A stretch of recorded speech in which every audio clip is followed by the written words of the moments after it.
is tropical. It's And you've been here for some days now. What have you been up to?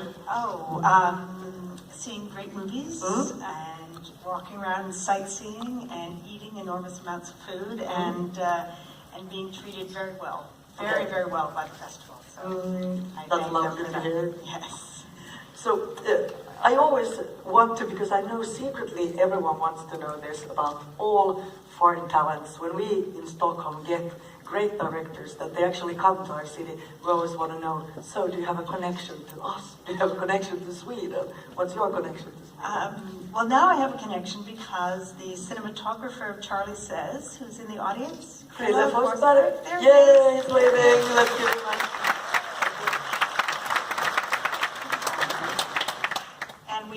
We talked a lot about Stockholm when we were shooting, and you must come to Stockholm, maybe you'll come to the festival, so here I am. You got a good reason for coming, for sure. Yes.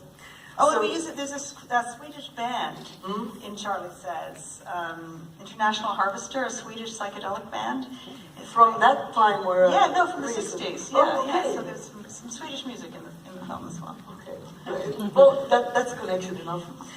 So thank you for the film we just saw. And it's, I really want to thank you, but in a way, your films, of course, American Psycho, your masterpiece, you take us to places that we don't maybe really want to go, but afterwards we're thankful that someone took us there. Yes, not an easy place to go, no. So I was hearing the screaming here outside. So it's a pretty, the kind of, let's call it delusion that these women are living in, brainwashing or whatever. It's a heavy subject matter. So how did you approach the story when you decided to do this movie? I've been talking to Guinevere Turner, the screenwriter, that you've collaborated with several times. Yes, on American Psycho and on Notorious Betty Page. And we just show each other our scripts that we're working on, and she had shown me an early draft, and when I go to Los Angeles, I always meet up with her, and we were just talking. I said, oh, well, if it comes up, I would be interested in directing it.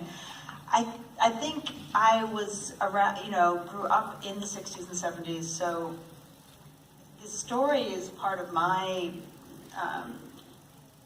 formative years. Anybody who was young at that point, child or teenager, will be very marked by that story. And also I was very fascinated by how women were treated in the 60s, in hippie culture too. Because I do remember, even as a young teenager, being aware that it was, or certainly feeling the impact of what was essentially a very patriarchal culture. And so I was, so it's always, I always felt like I had something to say or something to express about it. And I've always been very interested in the dynamic of cults. And in this case of a 60s cult, which is kind of idealism or and it gone really wrong. Starts out, it's Paradise so Gone nice, Wrong. and then it just... And that's what everybody says. In every book you read by any member of the Manson family, it was all about love, or it was, even though I think that there were always undercurrents of manipulation, and it was always run by a kind of somewhat deranged leader.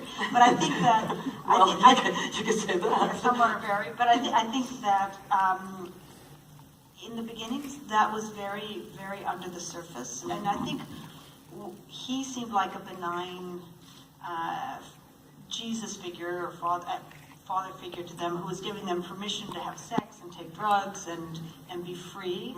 And they felt like what they were escaping was their parents and straight society. And sadly, what they escaped straight into something so much more nightmarish in the end.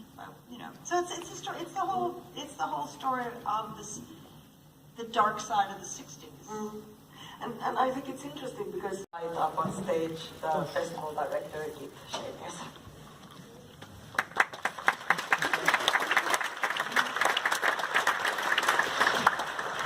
So, good evening. The 2018 Stockholm Lifetime Achievement Award is presented to a director with a distinct eye and a brilliant touch for depicting controversial personality on screen.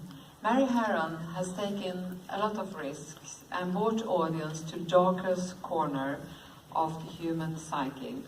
She has portrayed some of our time's most notorious characters, from Valerie Solanas to Charles Manson and Patrick Bateson.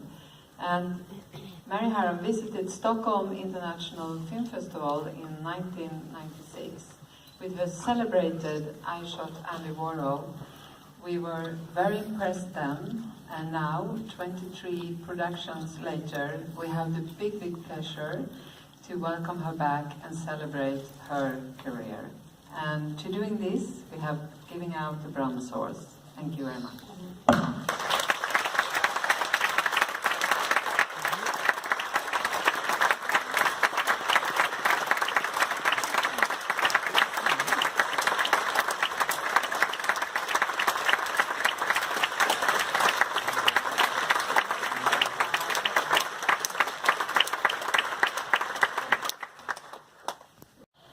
Of directors, actors, cinematographers, and films that I love. So thank you for letting me be part of this.